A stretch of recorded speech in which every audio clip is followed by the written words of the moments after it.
Welcome to this short training video on P-RNAV or Precision Area Navigation. We're all familiar with B-RNAV or Basic RNAV, which requires an accuracy of navigation of 5 nautical miles for 95% of flight time. This video recaps B-RNAV procedures and explains some of the principles and operation of P-RNAV procedures. A set of P-RNAV training notes has been produced which should be read prior to simulator training. These notes include all the information that is required for the initial simulator training course.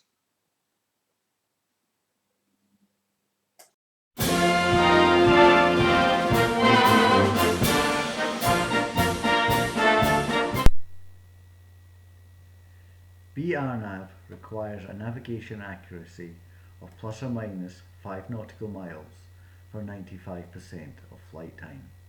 On the SAD 340, this is achieved by the use of the universal UNS-1K flight management system.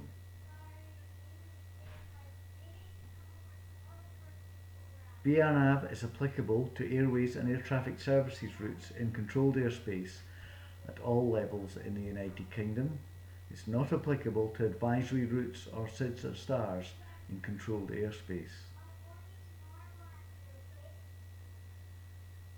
Therefore, B-RNAV is not required to operate on Highlands and Islands routes, but it is required to operate on routes to the Isle of Man, Birmingham, Dublin and the majority of destinations outside the Scottish FIR.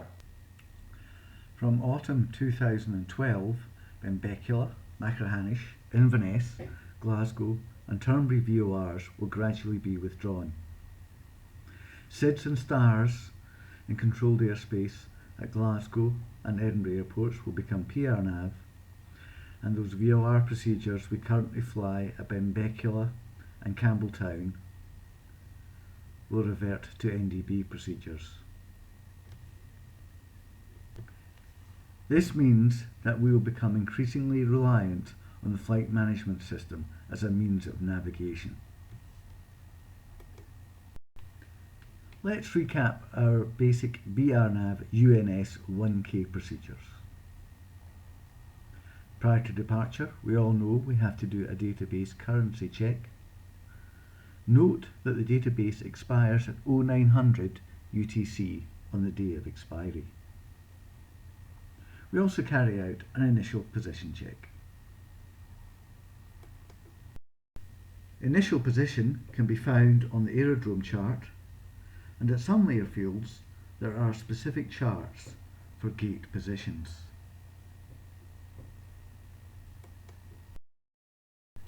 The position is then checked against the position on the FMS.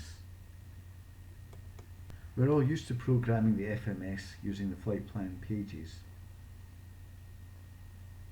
The majority of us program the route using waypoints. However, the preferred method is to program the route by airway rather than waypoint, as this can prevent errors.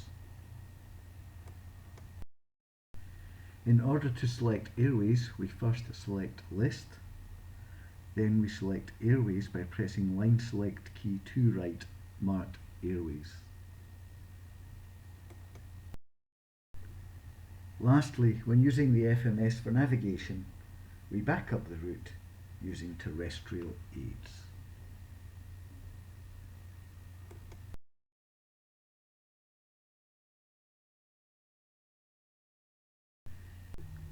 If the flight management system is completely inoperative and operation is required in B-RNAV airspace,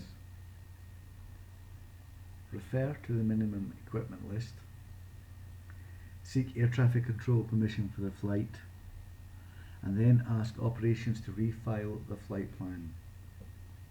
The letter R for RNAV or RNP needs to be removed from item 10 of the flight plan, and the message status RNAV in op needs to be added to item 18.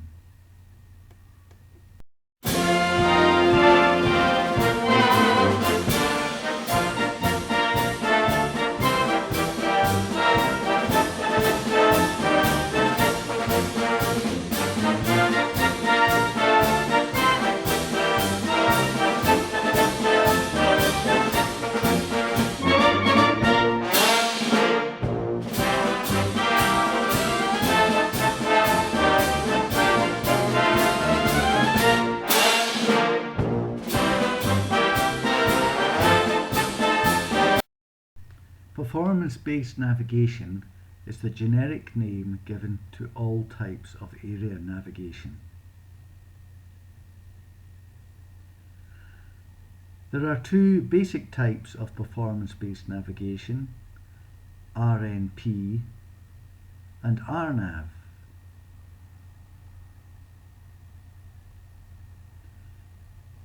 With RNP, or Required Navigation Performance,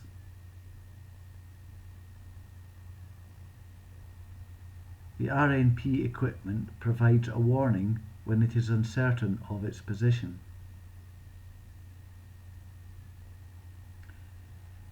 RNAV equipment does not provide a warning of uncertainty of position.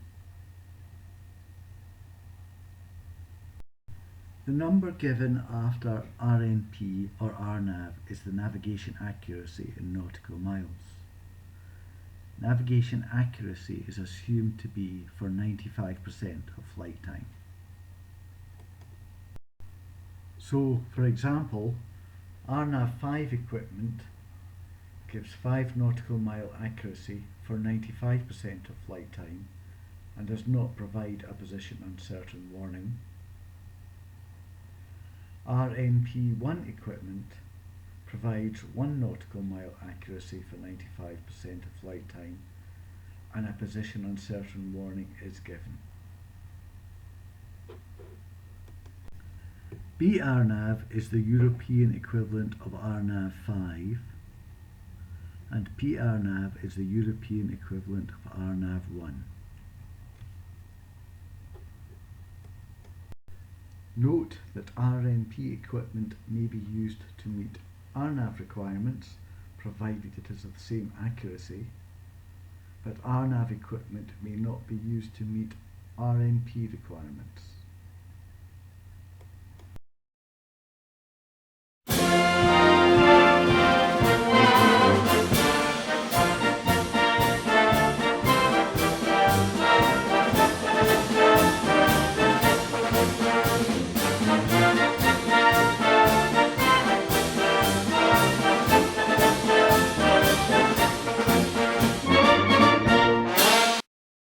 P-RNAV accuracy can be achieved in a variety of ways, either using GNSS, more commonly referred to as GPS,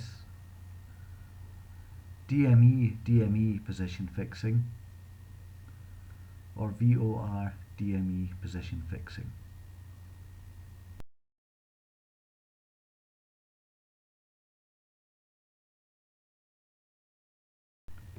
The majority of modern area navigation systems calculate best computed position.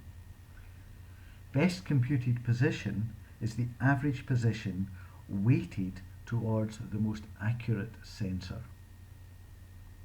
In most systems, this is achieved by what is known as a Kalman filter.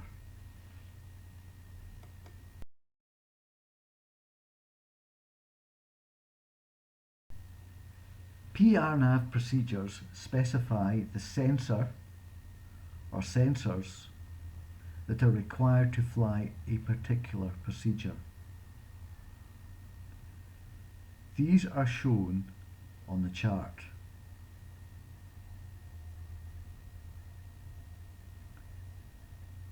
Note that, for example, a GNSS only procedure may not be flown by an area navigation system reliant solely on DME position fixing.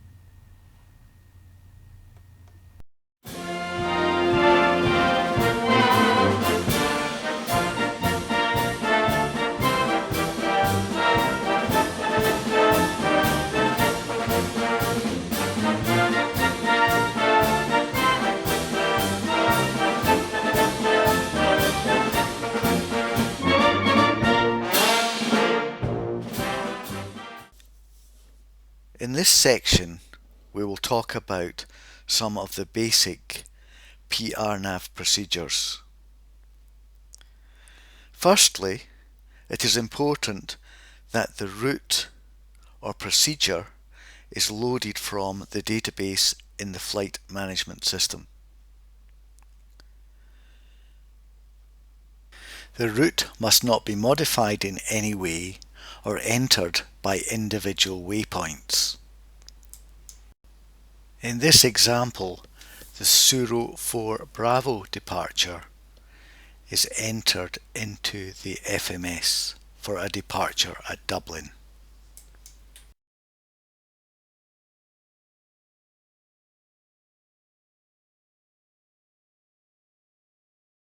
Once entered, a reasonableness check of tracks and distances is carried out against the chart.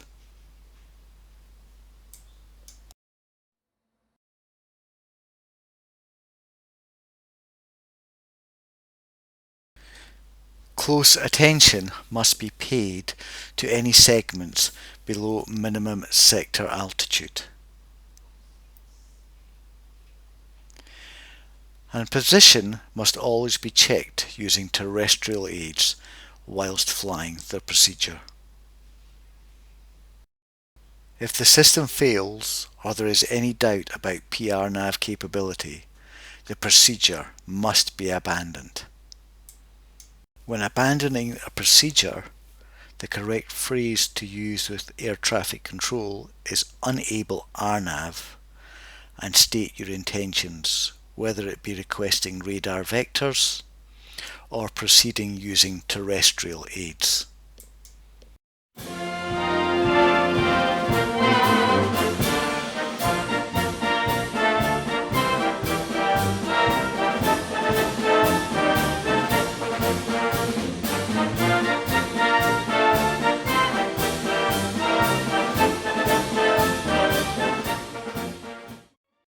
The universal UNS-1K FMS uses inputs from various sensors in order to determine its position.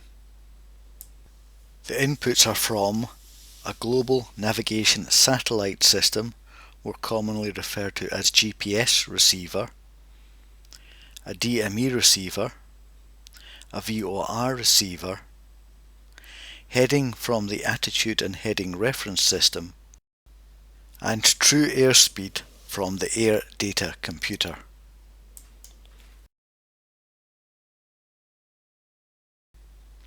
Let's talk for a little bit about the Navstar GPS receiver.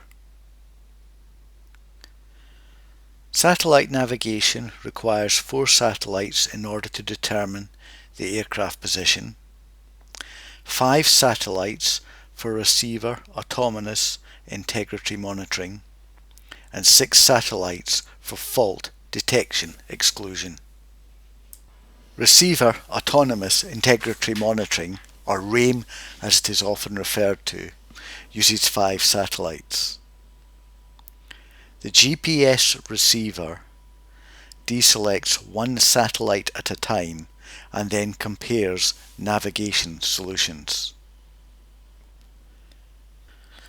If a significant error is found between the navigation solutions, a RAIM warning is given. If a RAIM warning occurs, it is displayed to the flight crew via the GPS annunciator. If 6 satellites are available, a technique called fault detection exclusion is used. With fault detection exclusion, the faulty satellite is automatically removed from the navigation solution without any indication to the flight crew. RAIM thresholds are set at 2 nautical miles and 27 seconds for en route mode used in B-RNAV, and 1 nautical mile for 7 seconds in terminal mode, which is used for P-RNAV. The DME sensor uses what is referred to as agile DME to tune multiple DME stations in turn. The FMS uses the best DME stations to determine the aircraft position. The FMS is only able to tune 1 VOR station at a time and determine the radial from that station. It therefore has limited use in P-RNAV, but may be used with DME where that is specifically allowed for in the procedure. Heading and true airspeed are only used for dead reckoning operation and are unsuitable for P-RNAV or B-RNAV operation. The sensors being used to determine position are displayed on data page 2. The normal airborne mode is GPS DME. The figure in the top right of the screen is the navigation quality factor. The quality factor is the navigation accuracy expressed in tenths of a nautical mile. In this example, the FMS is 95% certain of its position to within 0.2 nautical miles. On the ground, the normal mode of operation is GPS only, and their data computer, DME and VOR inputs are inhibited. In this example, only the DME is inhibited, and as you can see it is greyed out with the letter D in brackets after it. The VOR, DME and ADC inputs are inhibited via weight on wheels switching. In this example, the GPS sensor has failed whilst airborne, and the system has reverted to DME position fixing. In this next example, the GPS and DME inputs have failed and the system has reverted to dead reckoning mode. If all sensors fail, the nav mode becomes no sensor. This only tends to occur on the ground with a GPS sensor failure.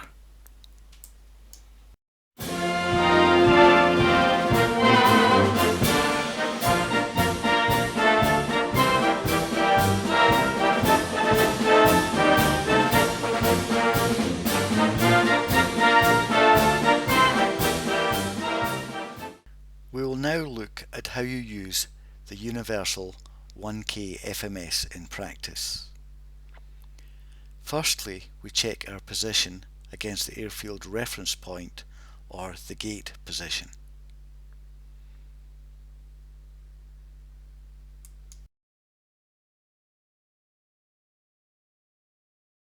We also check the database expiry.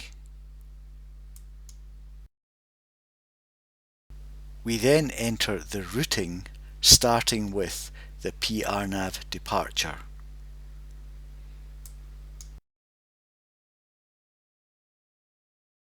In this example, a route is entered from Dublin to Eglinton Airport with the Suro or Surox 4 Bravo departure.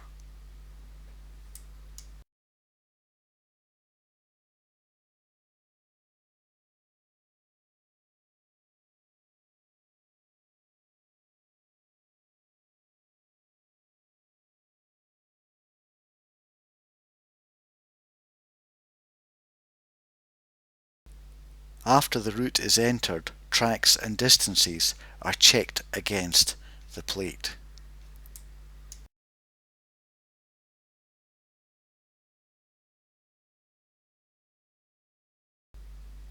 Note that at this point the arrival is not entered.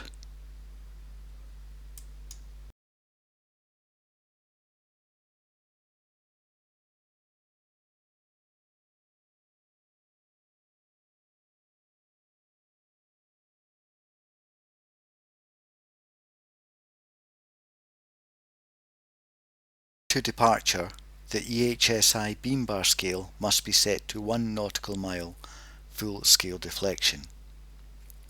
This is referred to as terminal mode and is indicated by the letter T in brackets after cross-track on nav page 1. For departure, the pilot flying has the EHSI set to map mode and the pilot monitoring has the EHSI set to ROSE mode. The FMS routing is backed up by terrestrial aids in the normal manner.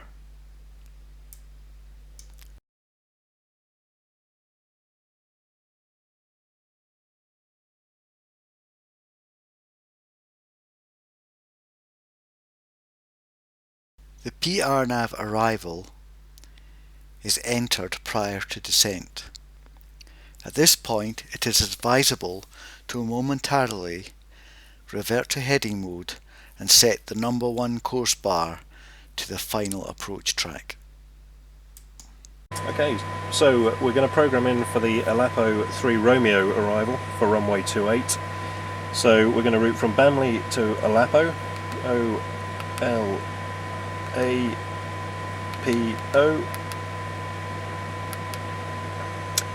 and then we're going to fly the star from Aleppo. So we'll select menu and arrive.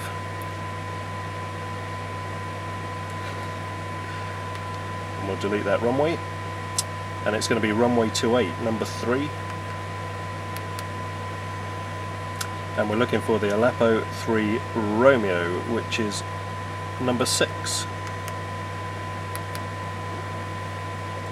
And that is correct, the Aleppo 3 Romeo, to confirm it. And it's going to be for the ILS runway 28, which is number 2, which is confirmed, and it will be a Rockner transition. So number 1 for the Rockner transition. So we have Rockner for the ILS runway 28, Aleppo 3 Romeo. I will enter. And now, just to check the flight plan, we're routing from Bamley to Aleppo, and then Aleppo to Ultag, which checks, and then Ultag to Aruda, which checks with the speed limit point. Aruda to Rockner, checks with track and distance. Then we have the Rockner transition to bring us round for the ILS.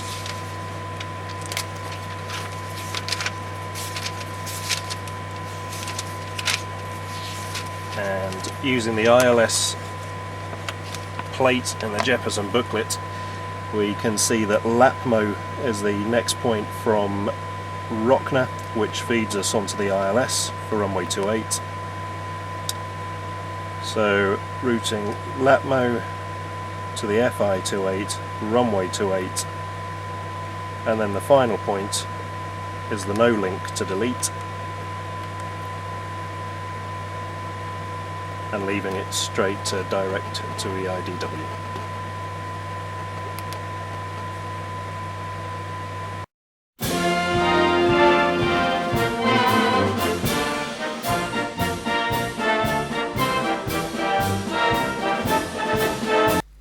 There are two main types of failure to be considered, other than failure of the flight management computer or the FMS control and display unit. They are 1. Roll steering command failure, and 2. Sensor failure. Roll steering command failure is loss of steering signal from the FMS to the autopilot, and is only detectable by the use of the EHSI. The EHSI must be set to ROSE mode, and the pilot monitoring must check for track deviations not exceeding half scale deflection or half a nautical mile. Failure of the GPS sensor or DME sensor is not normally enunciated. If both sensors fail, the system will initially revert to dead reckoning mode, which will be brought to the pilot's attention by the message annunciator on the instrument panel. The pilot should then interrogate the FMS CDU to find out the cause of the message.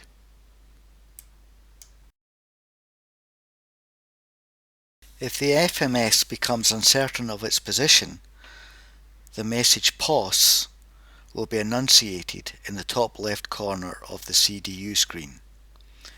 This will occur as well as the message annunciator appearing in the top right and the message annunciator flashing on the pilot's instrument panel. If the system reverts to dead reckoning mode, or position uncertain is enunciated, the first pilot action is to deselect long range nav and determine position using terrestrial aids. If below minimum sector altitude, in instrument conditions, an immediate climb should be initiated to minimum sector altitude. Pilots should then inform air traffic control and state their intended course of action.